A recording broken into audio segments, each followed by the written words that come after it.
নমস্কার বন্ধুরা, সবাই কেমন আছো? আশা করি ভালো আছো এবং সুস্থ আছো। বন্ধুরা, আবার চলে এসেছি আমার বাটা মশলা কিচেন চ্যানেল নিয়ে। আজকে আমি বানাবো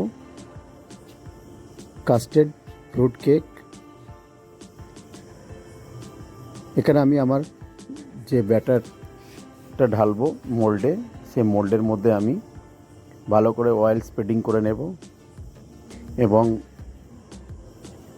এর মধ্যে কিন্তু আমি আজকে বাটার পেপার ঢালবো না। আমি সামান্যতম ময়দা ঢেলে আমি ময়দাটাকে ভালো করে ছিটিয়ে নেব, যাতে বাটার পেপার না থাকলেও যে আমরা কেক বানাতে পারি, সেই জন্যই তোমাদের এরমভাবে দেখানো। যাই হোক, দেখো আমি ময়দাটাকে কিভাবে স্প্রেড করে নিচ্ছি, তোমরাও এরমভাবে স্প্রেড করে নেবে। দেখো আমার স্প্রেড করা হয়ে গেছে। এবারে আমি স্টার্ট করব আমার কেকের মিক্সি। এখানে আমি 100 গ্রাম মতো বাটার নিয়ে নিয়েছি এবং তার সঙ্গে আমি 200 গ্রাম মতো দানা চিনিকে আমি পাউডার বানিয়ে নিয়েছি। আর এখানে আমি নিয়েছি 150 গ্রাম সানফ্লাওয়ার অয়েল। এটাকে আমি ভালো করে মিক্স করে নেব এবং মিক্স করার পরে আমি 4টে ডিম ঢেলে দেব এবং সেটাকেও আমি বিট করে নেব।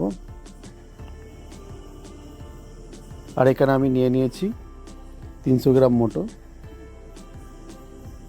ময়দা এবং 5 গ্রাম মতো বেকিং পাউডার। এটাকে আমি ভালো করে চেলে এর জন্য নিচ্ছি যে ময়দার মধ্যে যে দানা দানা ভাবটা থাকে, এই যে দেখতেই পাচ্ছ, এগুলোকে ফেলে দেওয়ার জন্য। এবার আমি উইক্স দিয়ে এটাকে আমি মিক্স করে নিচ্ছি ভালো করে। তারপরে আমার বাটার আর ডিমের যে মিশ্রণ আমি যেটা বানিয়েছি চিনি দিয়ে, সেটাকে আমি ঢেলে দেব এবং কন্টিনিউ আমি উইক্স মারতে থাকবো।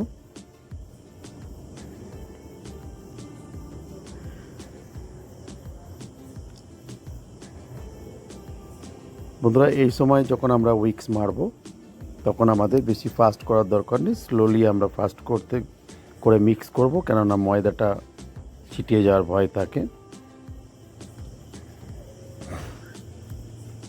এরপরে আমি 200 গ্রাম মতো বা 200 ml মতো আমি দুধ নিয়েছি।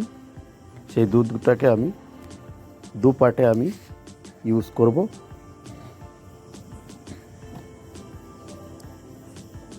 যাই হোক, যেটুকু আমার বাটার মিক্স ছিল সেটুকু আমি ঢেলে দিয়েছি এবং এখানে দুধ আমি দেখতেই পাচ্ছ অল্প অল্প করে ঢেলে আমি মিক্স করব বলেছি, সেরকমভাবে আমি মিক্স করছি। তোমরাও একই প্রসেসে করবে। আমাদের অনেকের ঘরেই ব্লেন্ডার নেই, উইক্স দিয়ে তৈরি করতে একটু অসুবিধা হয়, বাট একটু হার্ড হয়ে যায়, বাট খুবই ভালো, এতেও করা যেতে পারে, সেই জন্য এইসব করা আমার। এখানে আমি ভ্যানিলা এসেন্স ঢেলেছি আর বাকি দুধটা আমি ঢেলে দিয়ে মিক্স করে নেব।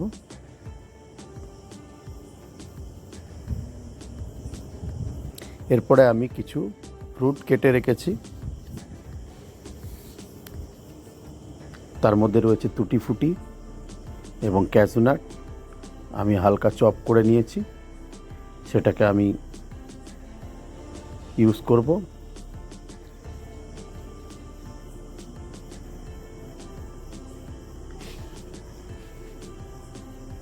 দেখো একটু কম হয়ে গেছে দুধ, আমি আর একটু ঢেলে নিচ্ছি। টোটাল 200 ml যথেষ্ট।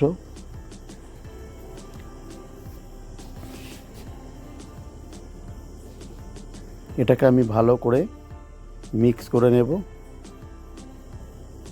এবং তারপরেই আমি ফ্রুটটাকে ইউজ করব। বন্ধুরা, ফ্রুট কাস্টার্ড কেক,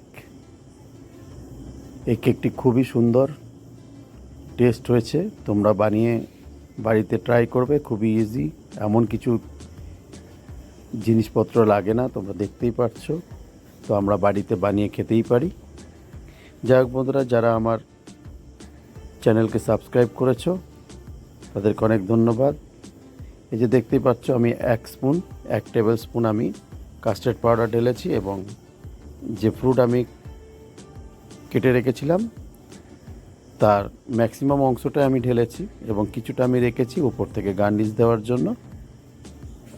তো যারা আমার চ্যানেলকে সাবস্ক্রাইব করেছে তাদেরকে অনেক অনেক ধন্যবাদ এবং বন্ধুদের সঙ্গে শেয়ার করো যাতে আমার চ্যানেলটা আরও সাপোর্ট পায় এবং আমি যেন তোমাদের কাছে রেসিপি দিতে পারি। যাই হোক, দেখো আমার ব্যাটারটা রেডি হয়ে গেছে। এবার আমি মোল্ডের মধ্যে ঢেলে নিয়েছি।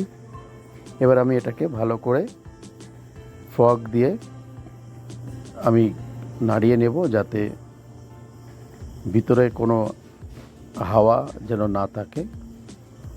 এবার আমি ভালো করে একটু নাড়িয়ে উঁচু করে নিচে মেরে নিচ্ছি এর জন্য, যার কোনো হাওয়া থাকলে সেগুলো বেরিয়ে যাবে এবং আমার ব্যাটারটাও লেভেল হয়ে যাবে। এবার আমার কেটে রাখা যে ফ্রুট আমি কিছুটা রেখেছিলাম সেটা আমি উপরে গার্নিশ হিসাবে দিয়ে দিয়েছি। এখানে আমি প্রি হিটের জন্য আমি কড়াইয়ে কিছুটা নুন দিয়েছি। এটাকে আমি 2 মিনিট মতো আমি প্রি হিট করে নিয়েছি। এবারে আমি আমার ব্যাটারটাকে ঢেলে দেব, দিয়ে আমি বেকিং করব 30 থেকে 35 মিনিট। তো 30 মিনিট পরে আমি একটু চেক করে নেব, যদি হয়ে যায় তার জন্য। তো দেখতেই পাচ্ছ আমি এখন চেক করছি, আর এই যে আমি আঙুলে লাগিয়ে দেখে নিচ্ছি। যদি আঙুলে ব্যাটার যদি না লাগে তাহলে জানবে যে আমাদের কেক রেডি হয়ে গেছে। যাই হোক, আমার কেক রেডি হয়ে গেছে। তো 30 থেকে 35 মিনিট যথেষ্ট। তো আমি এটাকে আমি ফ্রি করে রেখে দিলাম গ্যাসটা বন্ধ করে। তো দেখতেই পাচ্ছ আমার কেকটা কত সুন্দর স্পঞ্জি হয়েছে। এবার আমি তোমাদের কেটেও দেখাবো। দেখো কত সুন্দর কেকটা এসছে এবং কালারটাও কত সুন্দর এসছে এবং কত স্পঞ্জি হয়েছে তোমাদের এখনই দেখিয়ে দিচ্ছি। এটা সকালে নাস্তার জন্য বা বিকালের টিফিনের জন্য আমরা ঘরে বানিয়ে খেতেই পারি। দেখো কত সুন্দর স্পঞ্জি এসছে। তা কেকটা আমি কেটে তোমাদের কিছুটা প্লেটে সেটিং করে তোমাদের দেখিয়ে দিচ্ছি। যাই হোক বন্ধুরা, আবার দেখা হবে নেক্সট রেসিপিতে। আজকের জন্য এটুকুই রইল। সকলকে নমস্কার এবং ধন্যবাদ। চ্যানেলের সঙ্গে থেকো, পাশে থেকো। টাটা, বাই বাই, নমস্কার।